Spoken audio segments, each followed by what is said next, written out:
ಎಲ್ಲರಿಗೂ ನಮಸ್ಕಾರ. Welcome back to the channel. ನಾನು ಪೂಜಾ ರಾಜೇಶ್. ಬನ್ನಿ ಇವತ್ತು ಪನ್ನೀರ್ ಲಬಾಬ್ದಾರ್ ಮಾಡೋದು ಹೇಗೆ ಅಂತ ನೋಡೋಣ. ನಾನಿಲ್ಲಿ 5ರಿಂದ 6 ಒಣಮೆಣಸಿನಕಾಯಿನ ಈ ಥರ ನೀರಲ್ಲಿ ನೆನೆಸಿ ಹಾಕ್ತಾಯಿದ್ದೀನಿ. ಹಾಗೆ ಒಂದು ಪ್ಯಾನ್ಗೆ 2 ಚಮಚದಷ್ಟು ಎಣ್ಣೆ ಹಾಕಿದ್ದೀನಿ. ಎಣ್ಣೆ ಚೆನ್ನಾಗಿ ಕಾದ್ಮೇಲೆ 1 ಚಮಚದಷ್ಟು ಜೀರಿಗೆ ಹಾಕ್ತಾಯಿದ್ದೀನಿ. ಹಾಗೆ 1 ಚಕ್ರ ಮೊಗ್ಗನ್ನು ಹಾಕಿದ್ದೀನಿ. 1 ಪಲಾವ್ ಎಲೆ ಹಾಕ್ತಾಯಿದ್ದೀನಿ. ಹಾಗೆ 2 ಲವಂಗ ಹಾಕಿದ್ದೀನಿ. 1 ಈರುಳ್ಳಿನ ಈ ಥರ ಉದ್ದಕ್ಕೆ ಕಟ್ ಮಾಡಿ ಇಟ್ಕೊಂಡಿದ್ದೀನಿ, ಇದನ್ನು ಹಾಕ್ತಾಯಿದ್ದೀನಿ. 1/4 ಚಮಚದಷ್ಟು ಜಿಂಜರ್ ಗಾರ್ಲಿಕ್ ಪೇಸ್ಟ್ನ ಹಾಕ್ತಾಯಿದ್ದೀನಿ. ಎಲ್ಲನೂ ಚೆನ್ನಾಗಿ ಫ್ರೈ ಮಾಡ್ಕೊಳ್ಳೋಣ.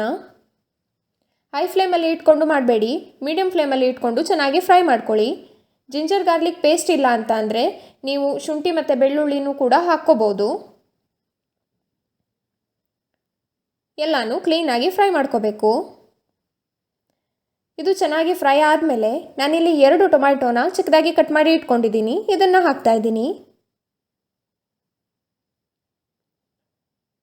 ಎಲ್ಲನೂ ಒಂದು ಸಾರಿ ಮಿಕ್ಸ್ ಮಾಡ್ಕೊಳ್ಳೋಣ.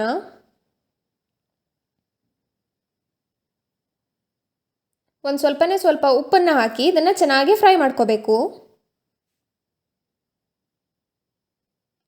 ಇನ್ನೂ ಯಾರೆಲ್ಲ ನನ್ನ ಚಾನೆಲ್ಗೆ ಸಬ್ಸ್ಕ್ರೈಬ್ ಆಗಿಲ್ವೋ ದಯವಿಟ್ಟು ಸಬ್ಸ್ಕ್ರೈಬ್ ಆಗಿ. ಹಾಗೆ ಪಕ್ಕದಲ್ಲಿರೋ ಬೆಲ್ಲೈಕನನ್ನು ಪ್ರೆಸ್ ಮಾಡಿ, ಅದರಿಂದ ನಾನು ಯಾವುದೇ ಹೊಸ ವಿಡಿಯೋ ಹಾಕಿದ್ರೂ ನಿಮಗೆ ನೋಟಿಫಿಕೇಷನ್ ಬರುತ್ತೆ. ನಾನಿಲ್ಲಿ 4ರಿಂದ 5 ಗೋಡಂಬಿನ ಹಾಕಿದ್ದೀನಿ. ಹಾಗೆ ನೆನೆಸಿ ಇಟ್ಕೊಂಡಿದ್ವಲ್ವ ಒಣಮೆಣಸಿನ್ಕಾಯಿನ ಅದನ್ನು ಹಾಕ್ತಾಯಿದ್ದೀನಿ. ಜಾಸ್ತಿ ನೀರನ್ನು ಹಾಕಬೇಡಿ, ಸ್ವಲ್ಪ ನೀರನ್ನು ಮಾತ್ರ ಹಾಕಿ. ನಿಮಗೆ ಖಾರ ಎಷ್ಟು ಬೇಕು ಅಂತ ನೋಡಿಕೊಂಡು ನೀವು ಒಣಮೆಣಸಿನ್ಕಾಯಿನ ಹಾಕ್ಕೋಬೋದು. ಅದು ಸ್ವಲ್ಪ ತಣ್ಣಗಾದ್ಮೇಲೆ ರುಬ್ಕೋಬೇಕು. ನಾನು ಇಲ್ಲಿ ಅದೇ ಪ್ಯಾನ್ಗೆ 1 ಚಮಚದಷ್ಟು ಬೆಣ್ಣೆ ಹಾಕ್ಕೊಂಡಿದ್ದೀನಿ, ನೀವು ಎಣ್ಣೆ ಕೂಡ ಹಾಕ್ಕೋಬೋದು. ಹಾಗೆ 2 ಚಮಚದಷ್ಟು ನಾನಿಲ್ಲಿ ಅಚ್ಕಾರದ ಪುಡಿನ ಹಾಕ್ತಾಯಿದ್ದೀನಿ. ನಿಮಗೆ ಖಾರ ಎಷ್ಟು ಬೇಕು ಅಂತ ನೋಡಿಕೊಂಡು ನೀವು ಅಚ್ಕಾರದ ಪುಡಿನ ಹಾಕಿ. ಹಾಗೆ 1 ಚಮಚದಷ್ಟು ಧನಿಯಾ ಪುಡಿನ ಹಾಕಿದ್ದೀನಿ. ಸ್ವಲ್ಪ ಅರಿಶಿನ ಹಾಕ್ತಾಯಿದ್ದೀನಿ. ಲೋ ಫ್ಲೇಮಲ್ಲಿ ಇಟ್ಕೊಂಡು ಇದನ್ನು ಚೆನ್ನಾಗಿ ಫ್ರೈ ಮಾಡ್ಕೋಬೇಕು. ರುಬ್ಬಿ ಇಟ್ಕೊಂಡಿರೋಂಥ ಮಸಾಲಾನ ನಾನಿಲ್ಲಿ ಹಾಕ್ತಾಯಿದ್ದೀನಿ. ಎಲ್ಲನೂ ಕ್ಲೀನಾಗಿ ಮಿಕ್ಸ್ ಮಾಡ್ಕೊಳ್ಳೋಣ. ಹಾಗೆ ರುಚಿಗೆ ಎಷ್ಟು ಬೇಕು ಅಂತ ನೋಡಿಕೊಂಡು ಉಪ್ಪನ್ನು ಹಾಕ್ಕೋಬೇಕು.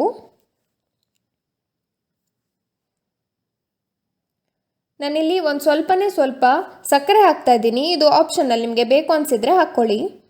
ಎಲ್ಲನೂ ಕ್ಲೀನಾಗಿ ಮಿಕ್ಸ್ ಮಾಡ್ಕೊಳ್ಳೋಣ. ಇದನ್ನು 2ರಿಂದ 3 ನಿಮಿಷಗಳ ಕಾಲ ಲೋ ಫ್ಲೇಮಲ್ಲಿ ಚೆನ್ನಾಗಿ ಕುದಿಸೋದಕ್ಕೆ ಇಡಬೇಕು. ಹಾಗೆ ನಾನಿಲ್ಲಿ 2 ಚಮಚದಷ್ಟು ಫ್ರೆಶ್ ಕ್ರೀಮ್ನ ಹಾಕಿದ್ದೀನಿ. ಇದು ಕೂಡ ಆಪ್ಷನಲ್, ನಿಮಗೆ ಬೇಕು ಅನಿಸಿದರೆ ಹಾಕ್ಕೊಳ್ಳಿ. ಎಲ್ಲನೂ ಕ್ಲೀನಾಗಿ ಮಿಕ್ಸ್ ಮಾಡ್ಕೋಬೇಕು. ನಾನಿಲ್ಲಿ ಸ್ವಲ್ಪ ಪನ್ನೀರ್ನ ಈ ಥರ ಗ್ರೇಟ್ ಮಾಡಿಕೊಂಡು ಹಾಕ್ತಾಯಿದ್ದೀನಿ. ಗೋಡಂಬಿ ಹಾಕಿರೋದ್ರಿಂದ ಈ ಗ್ರೇವಿ ತುಂಬ ತಿಕ್ಕಾಗಿ ಬಂದಿರುತ್ತೆ, ಕ್ರೀಮ್ ಬೇಕು ಅಂತ ಇರಲ್ಲ.